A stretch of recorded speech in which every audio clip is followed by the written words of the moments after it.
ज्योतिष में द्वादश भाव में सूर्य का शुभ और अशुभ फल। यदि सूर्य लग्न में हो तो जातक कम बालों वाला तथा कार्य करने में शिथिल होता है, क्रोधी, ऊंची कद काठी वाला, खुजली रोग से ग्रसित होता है, नेत्रों में विकार वाला, कर्कश शरीर का शूरवीर और असहनशील तथा घृणा रहित होता है। यदि लग्न में कर्क राशि का सूर्य हो तो जातक के नेत्र उत्तम होते हैं।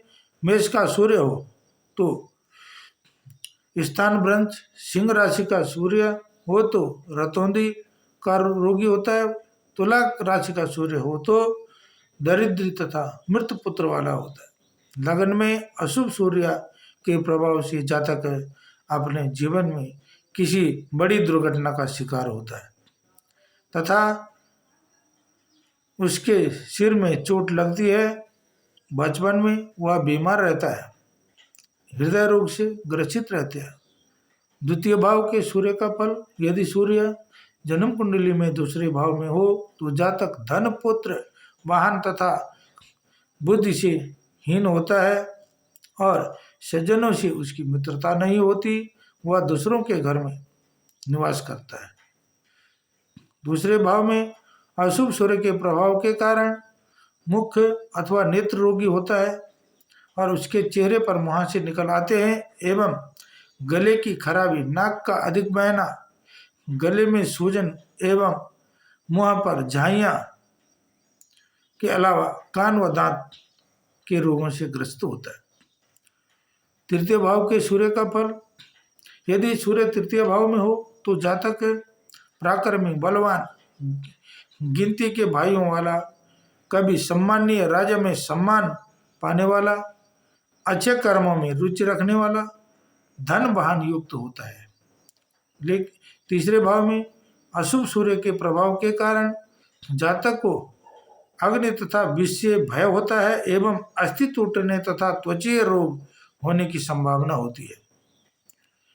गठिया तथा अंगों की शिथिलता का रोग जातक को बुढ़ापे में परेशान करता है।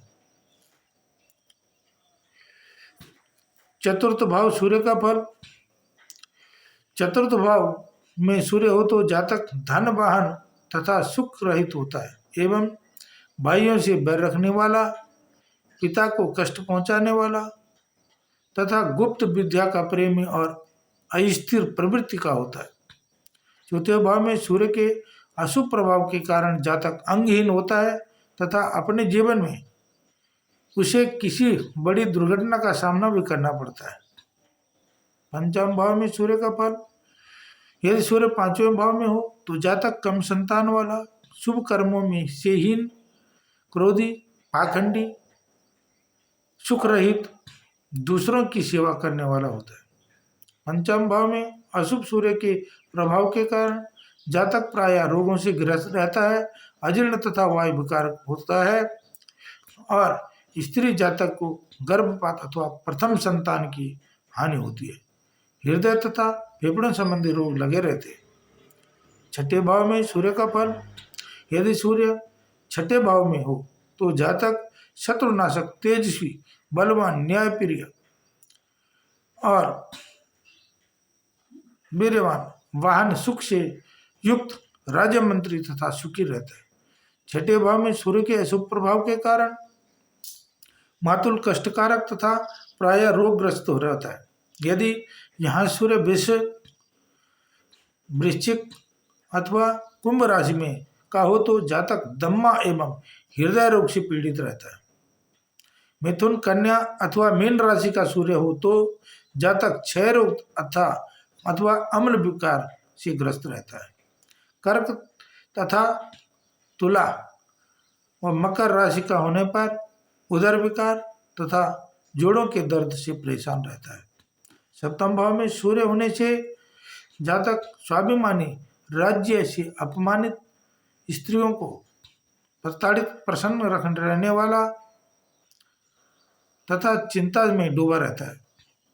सातवें भाव में सूर्य के अशुभ प्रभाव के कारण जातक स्त्री रहित, कीर्तिहीन, भय तथा रोगग्रस्त, उच्चित, स्वभाव वाला तथा राजा के कोप से कृष होता है। अष्टम भाव में यदि सूर्य हो तो जातक मित्र, पित्त रोग, नेत्र रोग तथा क्षय रोग से पीड़ित रहता है और बचपन में उसके सिर में चोट लगती है। नशीले पदार्थों का सेवन करने से उदर रोगों से परेशान रहता है और जातक की पत्नी भी रोगग्रस्त रहती है। आठवें भाव में सूर्य के अशुभ प्रभाव के कारण जातक कम रोशनी के कारण परेशान रहने वाला होता है और निर्बुद्धि, अल्प धनवान, कृष्ण शरीर वाला तथा शत्रु से दुखी होता है। नवें भाव में सूर्य का फल, यदि नवें भाव में सूर्य हो तो जातक सदाचारी, श्रेष्ठ बुद्धि वाला, धर्म कर्म में रुचि रखने वाला, पुत्र तथा मित्रों से युक्त, ज्योतिष शास्त्र में प्रवीण, वाहन सुख से युक्त होता है। नवें भाव में सूर्य के अशुभ प्रभाव के कारण जातक बाल्यकाल में रोगी रहता है तथा जातक का पिता भी प्रायः अस्वस्थ रहता है। दसम भाव में अगर कुंडली के सूर्य हो तो जातक ऐश्वर्यवान, राज्य से सम्मानित, धन, वाहन एवं संतान युक्त, व्यवसाय कुशल, प्रतिष्ठित, उदार स्वभाव वाला तथा सज्जनों की संगति करने वाला होता है। नवम भाव के अशुभ सूर्य के प्रभाव के कारण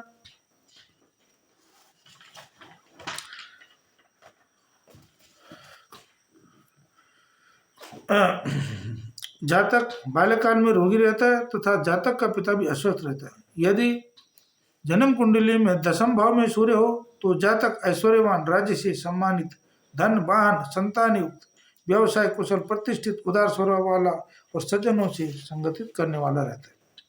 दसम भाव में सूर्य के अशुभ फल का प्रभाव, दसवें भाव में सूर्य के अशुभ प्रभाव के कारण जातक बुढ़ापे में रोगों के कारण परेशान रहता है, नेत्र एवं उदर विकार से पीड़ित रहता है, हृदय संबंधी रोग होने की भी संभावना होती है। ये विकार सूर्य के अस्त अथवा नीच राशि में होने पर होते हैं। 11वें भाव में सूर्य के फल, यदि सूर्य 11वें भाव में हो तो जातक धनवान, सुखी, बलवान, मधुर वचन बोलने वाला, सदाचारी, स्वाभिमानी तथा शुभ कर्म करने में रुचि रखता है। 11वें भाव में सूर्य के अशुभ प्रभाव के कारण जातक अल्प संतानहीन, अल्प संतानिवान एवं बाल्यावस्था में उदर रोग से पीड़ित रहता है। सूर्य के अस्तित्व नीच में होने के कारण जातक वात एवं नेत्र रोग से ग्रसित रहता है। 12वें भाव में सूर्य का फल, यदि सूर्य 12वें भाव में हो तो जातक के बाएं नेत्र में दोष होता है, वह कपट बुद्धि वाला तथा पिता से बैर भाव रखता है। 12वें भाव में सूर्य के अशुभ प्रभाव के कारण जातक नेत्र रोग व सिर के रोगों से पीड़ित होता है और वह प्रदेश में वास करने वाला, उदासीन व आलसी होता है। कामुकता के कारण गुप्त रोग से पीड़ा उठाता है तथा मित्रों के साथ बैर भाव रखता है। सूर्य के अशुभ प्रभाव से मुक्ति पाने, जन्म कुंडली में सूर्य ग्रह के अशुभ प्रभाव के कारण मानव शरीर में अनेक रोग सहज उत्पन्न हो जाते हैं, जैसे पीलिया, पांडु रोग, हृदय रोग, चर्म क्षय रोग, नेत्र रोग, स्मरण शक्ति की कमजोरी आदि सूर्य के अशुभ प्रभाव के कारण होती है। सूर्य के अशुभ प्रभाव के निवारण के लिए तंत्र मंत्र यंत्र द्वारा सरलता से ही हो जाता है। निम्नलिखित उपायों द्वारा सूर्य का अशुभ प्रभाव दूर कर इन रोगों से मुक्ति पाई जाती है। इस रोग में पीलिया पांडु रोग, इस रोग में रोगी व्यक्ति के शरीर का रंग पीला पड़ जाता है और आंखें पीली पड़ जाती है। इसमें शरीर में खून बनना बंद हो जाता है तथा कपड़ों पर हल्दी सी छूटने लगती है। यह बहुत ही घातक रोग है। इसमें कभी कभी रोगी व्यक्ति मर भी जाता है। तंत्र प्रयोग कृतिका, उत्तरा फाल्गुनी, उत्तराषाढ़ा, नक्षत्र अथवा रविवार के दिन पुनर्वसु बूटी की जड़ को साफ करके इसको माला बनाकर पहनने से शीघ्र ही पीलिया के रोग से मुक्ति मिलती है।